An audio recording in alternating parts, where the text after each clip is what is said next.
and welcome back. I'm Harold Meeks, and we're here at the Grand Hotel in Mackinac Island for the 2016 Mackinac Policy Conference. This is TellUsDetroit.com, and we are live streaming and talking with Dr. Herman Gray. How are you, sir? I'm great, thanks. All How are right. you? Great, and thank you for being with us My this pleasure. afternoon. Dr. Gray, you have had quite a career. You've been with Detroit Medical Center, Children's Hospital, and now you're with United Way for Southeast Michigan. Right. Let's start out with the hospital. Just give us a little brief background on what you did with the hospital, and then we'll move right into your current position. Okay. Well, I'm a native Detroiter, and I went to University of Michigan Medical School and came back to Detroit to Children's Hospital in Michigan, where I trained. So the story, in some respects, is the hometown boy coming back to a place where they grew up as a professional, and a hospital that's been very good to me. And Children's Hospital is the largest children's hospital in the state, and is obviously an urban children's hospital. Large percentage of children live not far from the hospital, 70% covered by Medicaid. It's a large urban children's hospital with a national reputation in many specialties, a first-class children's hospital. And I grew up there in a variety of ways. My last time there was actually my third time returning to Children's Hospital. I'd been a residency program director that is training young doctors to how to be pediatricians and medical students. I served as a vice chair of the Department of Pediatrics.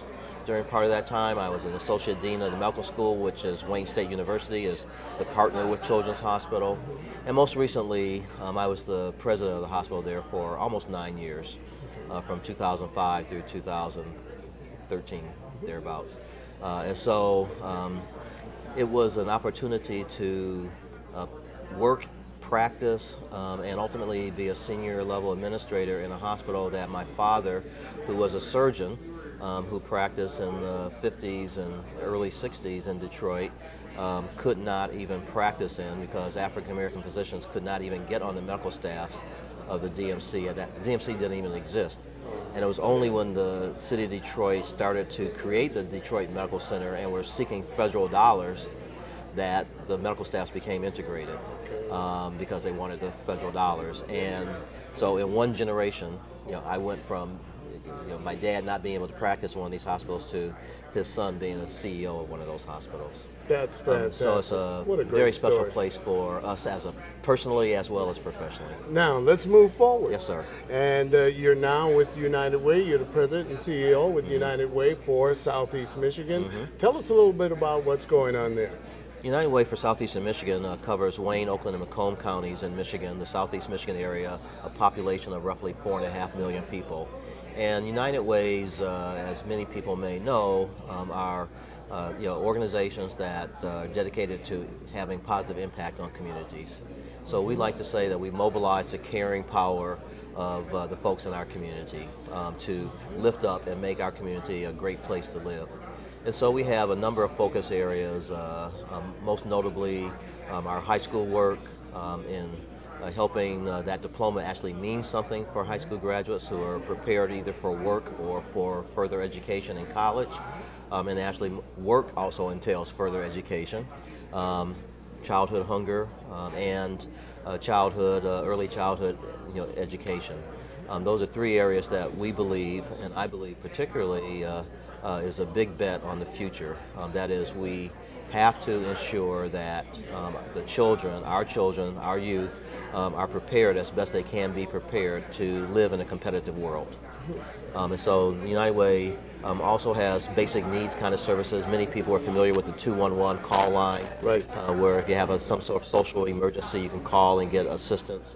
And we get thousands of calls per year for that. We help people with their utility bills, from water to gas to electric.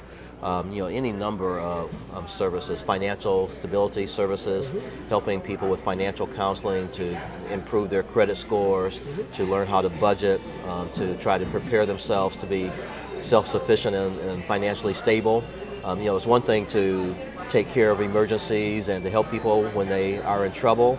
But we want, ultimately for them to be able to take care of themselves so that we don't have to hear from them again. Not because we don't want to hear from them, but because we want them to be successful. Got it. And so that, is a very quick summary of really dozens of programs that we run. Now you have one program that's very interesting, and it's the Meet Up and Eat Up.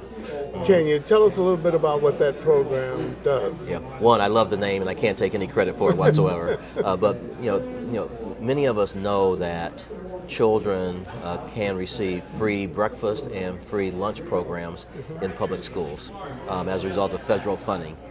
So childhood nutrition programs at the federal level, and they're very helpful. Paid for by the feds, administered by the state, folks like us as the intermediaries who make it happen. And in the summer, of course, when school is out, where are those kids eating? What are they eating? Many of them are, they get the free, food program in the first place because they meet the poverty criteria. And so we started thinking about this a few years ago and designed this program, so that during the summer when children are out, that they still get 3 square meals a day. We believe that's really critically important. Certainly as a pediatrician, I know that if a kid is hungry, they're not going to do well in school. If a kid is malnourished, they're not going to do well in their future.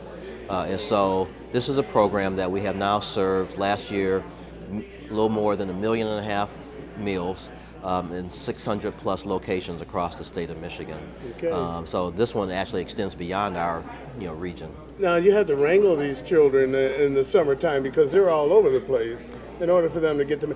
How do they get to the places where they're served the meals? They're in their neighborhoods, and so they're within walking distance of the children.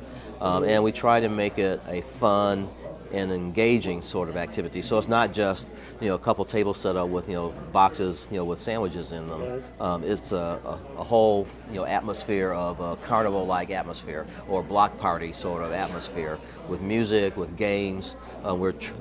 Each year we add the number of features to the program so that there's physical activities. Kids are playing. From their point of view, from our point of view, they're exercising. They're being physically active. They're learning about health education, how your body works, why food is important, why eating properly is important. And so we can get them there, and for most families, particularly families who are struggling, just the offer of free, nutritious, tasty meals, because these are not school lunches. No offense to the schools, but these are, because this is the other wonderful thing about the program, is that they're local merchants who prepare the meals. We have very high criteria. They need to be culturally, acceptable. They need to be, attractive to look at. It can't just be, any old thing. If I don't want to eat it, I don't expect the kids to want to eat it.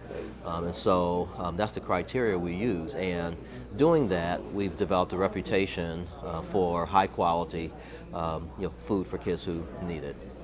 That's fantastic. Now you're up here at the policy conference. Yeah. You're all over the map, and which is great.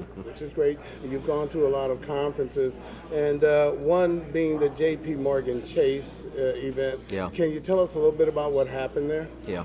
Well, actually, that's happening very soon, and we will be announcing at the J.P. Morgan session their very generous support of our high school work.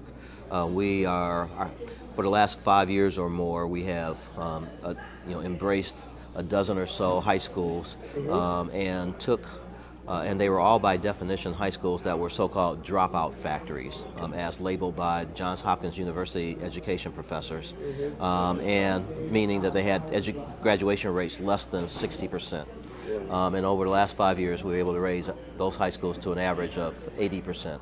And our final numbers will come in next February, and we are confident that those numbers are going to be greater than 80%, higher than the Michigan average for low-income schools, right at the Michigan average for all students, and higher than the national average for low-income students, and right at the national average for, just a little bit under the national average for all students. So we're very proud of those results. Building upon that, we are now embarking on work that we're calling college and career pathway readiness, so that children or youth have an option, sort of like an escalator. They can get off at the automotive technician level, or the plumber level, or the skills tradesman level, or they can go to college, wherever it is that they want to go. And so it's not excluding children from the traditional sort of college prep. It's a demanding academic curriculum, but it ties that demanding academic curriculum with interaction with real live work. And so kids that are in a automotive academy, as an example, it's Detroit. The automotive academy will have speakers come in from Ford, Chrysler, or General Motors and talk about what they do and what kind of skills you need to get into that industry, and why you need to study algebra, today to prepare yourself for tomorrow. And in the 9th grade, they may just hear speakers. By the 12th grade, they may have internships in those companies. And so it's a way to bring the corporate community and educators, along with the United Way, together to support children and to more tangibly help to predict what their futures are going to be.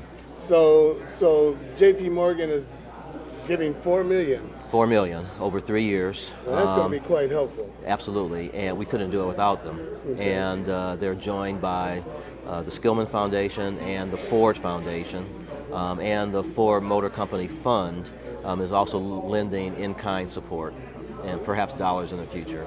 Okay, now you're also active in supporting the RTA. Yes.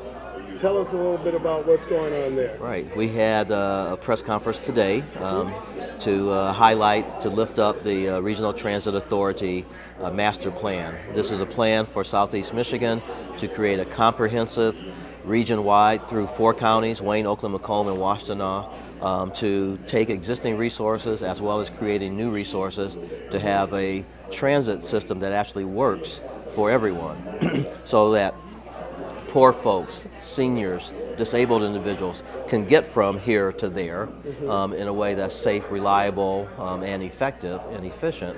And this is critical to economic growth in Southeast Michigan. If you have this mismatch, which we've had for decades, people largely in the cities, the Pontiacs, the Detroits, the Warrens of the world, if they can't get to where the jobs are, and the job creators can't get enough people to fill their jobs, we have a huge mismatch. And so this RTA plan addresses that mismatch. And so we are very hopeful for our community that finally, after decades, literally, of trying to get this accomplished, that it's going to happen. It has been a long time coming. Yes, it really has. And it's a good thing that we're almost here. From your lips to God's ears. Okay. Well, thank you very much for coming out and spending a little time with us. I really appreciate. I know you've got a lot going on here today, and spending a few moments with us is precious. I'm happy to do it. Thank you so much. I appreciate it. All right.